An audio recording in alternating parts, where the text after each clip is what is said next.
आप लोगों ने ब्रह्म राक्षस का नाम तो जरूर सुना होगा। क्या होता है ये ब्रह्म राक्षस? कैसे बनता है ब्रह्म राक्षस? कहाँ से आती हैं इसमें इतनी शक्तियाँ? जानने के लिए हमारे चैनल को सब्सक्राइब करें और वीडियो को लाइक करें। ब्रह्म राक्षस दो शब्दों से मिलकर बना है, ब्रह्म और राक्षस, जिसका अर्थ है देवता और राक्षस। ये आधे देव और आधे राक्षस होते हैं। जब कोई ब्राह्मण जो वेदों पुराणों का अच्छा ज्ञान रखता है अथवा तंत्र किया जानता है और वह अपने फायदे के लिए अपने ज्ञान और शक्तियों का गलत प्रयोग करता है और अपने धर्म को भूल जाता है, मांस भक्षण करने लगता है, मदिरा का सेवन करने लगता है, तब वह मरने के पश्चात ब्रह्म राक्षस की योनि को प्राप्त होता है। ब्रह्म राक्षस आधे देव और आधे राक्षस होते हैं। ये अपने ज्ञान और शक्तियों को मरने के पश्चात भी दिन पर दिन बढ़ाते रहते हैं। ब्रह्म राक्षस बहुत ही ज़्यादा ताकतवर होते हैं। इनके पास अकाट्य शक्तियाँ होती हैं जो कभी कटती नहीं। ये कहीं भी आ जा सकते हैं, किसी भी मंदिर में, कहीं भी। इनके पास हर शक्ति का काट होता है। ये सामान्यतः पीपल के वृक्ष में निवास करते हैं। ये जल्दी किसी को परेशान नहीं करते। ये बहुत ही ज्ञानी होते हैं। अगर इनके साथ कुछ गलत ना किया जाए तो ये परेशान नहीं करते हैं। ये तब परेशान करते हैं जब कोई इनके वृक्ष के नीचे पेशाब कर दे, लैट्रिन कर दे या मांस भक्षण कुछ कर दे या किसी भी प्रकार की गंदगी कर दे, फैला दे, तो ये उस इंसान के पीछे पड़ जाते हैं। ब्रह्म राक्षस बहुत ही क्रोधी होते हैं। ये जब किसी को परेशान करने लगी तो उसे भगवान ही बचाए। ये किसी भी इंसान को नहीं पकड़ता। एक अच्छे सच्चे या सात्विक इंसान को ही अपना टैच बनाता है। इनमें बुराई बस इतनी होती है कि ये लोगों का मांस खाते हैं। ये किसी इंसान के शरीर में जाने से पहले 100 बार सोचता है और जांचता है कि ये मेरे काबिल है भी अथवा नहीं। ये जल्दी किसी को परेशान नहीं करता, लेकिन अगर किसी के पीछे पड़ जाए तो उसे पूरी तरह से बर्बाद कर देता है। इससे बचने का सबसे सरल उपाय यह है कि अगर यह आपको परेशान कर रहा है तो इससे वार्तालाप करो और इसकी मनोकामना पूरी कर दो। अगर बात ना बने तो कोई अच्छे तांत्रिक के पास जाएं जो दुर्गा काली भैरव का अच्छा तांत्रिक हो सकता है वह ठीक कर दे। इनमें सबसे बड़ी बात ये होती है, ये ताकतवर बहुत ज़्यादा होते हैं। ये भक्ति करते हैं और अपनी शक्तियों को दिन पर दिन बढ़ाते रहते हैं।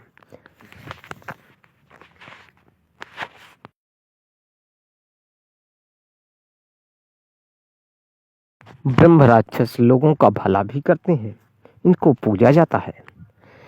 उत्तरांचल की ओर इनकी बहुत सारी मंदिरें, मूर्तियां बनी हैं और पीपल के वृक्ष में इनको पूजा जाता है। ब्रह्म राक्षस अगर किसी का भला कर दे तो भिखारी को राजा बना देता है और राजा को भिखारी बना देता है। ब्रह्म राक्षस अगर चाह ले तो इसका टक्कर दुनिया में कोई भी शक्ति नहीं ले सकती है। ब्रह्म राक्षस बहुत ही ताकतवर और शक्तिशाली होता है। यह लोगों का भला करता है, लोगों की रक्षा करता है और क्रोधित होने पर लोगों का नाश भी कर देता है। इसी प्रकार एक बार की बात है कि एक जंगल में एक बहुत विशाल वृक्ष था पीपल का, और वहाँ पर लोग जाया करते थे घूमने टहलने देखने। एक बार एक बालक वहाँ से गुजर रहा था जो पूर्णतः सात्विक था, बहुत ही अच्छा स्वभाव का था। वह वहाँ से गुजर रहा था तो उसे पेशाब लगी और वह उस पीपल के वृक्ष के नीचे पेशाब कर देता है। उसे मालूम नहीं चलता कि वो क्या कर दिया और वहाँ से चला जाता है। फिर धीरे धीरे वह बीमार होता जाता है। उसके घर के लोग डॉक्टर को दिखाते हैं, वैद्य को दिखाते हैं, पर उसकी बीमारी का कोई पता ही नहीं चलता कि आखिर इसे है क्या। सब चीज़ नॉर्मल पाई जाती है। फिर एक बार वो जब हनुमान जी के मंदिर में उसे लेके जाते हैं, पूजा करने के लिए जाते हैं घर पर, तो वो भी जाता है। तो वो इस प्रकार की पूजा करता है कि एक इंसान उस तरह की पूजा कर ही नहीं सकता। उसके घर के लोग अचंभित हो जाते हैं कि आखिर ये क्या है जो कि यह परेशान है, हमारा बच्चा है, लेकिन यह इस प्रकार की पूजा क्यों कर रहा है। सब लोग देख के हैरान होते हैं और उसे एक तांत्रिक के पास लेके जाते हैं। तांत्रिक कहता है कि इसमें ब्रह्म राक्षस की छाया है। इसको ठीक करने का सिर्फ एक उपाय है। आप पीपल के वृक्ष के नीचे जाएं, प्रतिदिन 1 लोटा जल चढ़ाएं और उसकी पूजा करें। जब वह उस पीपल के वृक्ष के नीचे जाने लगा और पूजा करने लगा तो धीरे धीरे वह ब्रह्म राक्षस प्रसन्न हो गया और उस बालक को ठीक करके आशीर्वाद दिया और वह बालक आगे बढ़ता गया और वह ब्रह्म राक्षस हमेशा उसका साथ देने लगा। तो अगर ब्रह्म राक्षस को पूजा जाता है तो वह लोगों का भला भी करता है और क्रोधित हो जाए तो वह विनाश भी कर देता है। ब्रह्म राक्षस में इतनी शक्ति होती है कि वह 1 सेकंड के अंदर अंदर 1000 गांव को खत्म कर दे, जो कि एक सामान्य भूत एक इंसान को नहीं मार सकता जल्दी, लेकिन एक ब्रह्म राक्षस बहुत ताकतवर होता है। ये हर तंत्र मंत्र शक्ति का कार्ड जानता रहता है। अगर मान लो तुम भैरव की शक्ति चलाते हैं कोई तांत्रिक, तो यह भैरव की शक्ति का कार्ड भैरव को भेज कर दे देता है।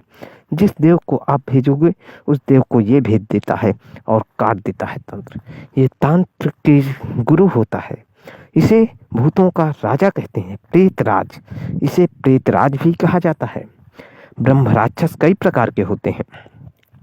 जैसे होता है एक ब्रह्म प्रेत, ब्रह्म दानव, ब्रह्म पिशाच और ब्रह्म राक्षस।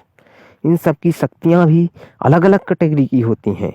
हर राक्षस की शक्ति अलग होती है। जैसे ब्रह्म दानव की शक्ति अलग है, ब्रह्म प्रेत की शक्ति अलग है, ब्रह्म पिशाच की शक्ति अलग है और ब्रह्म राक्षस की शक्ति अलग है। लेकिन ये सब ब्रह्म राक्षस ही होते हैं। सामान्य भूत प्रेत राक्षस से इनकी शक्तियां कई 1000 गुना ज्यादा होती है और ब्रह्म राक्षस बहुत ही ताकतवर होता है।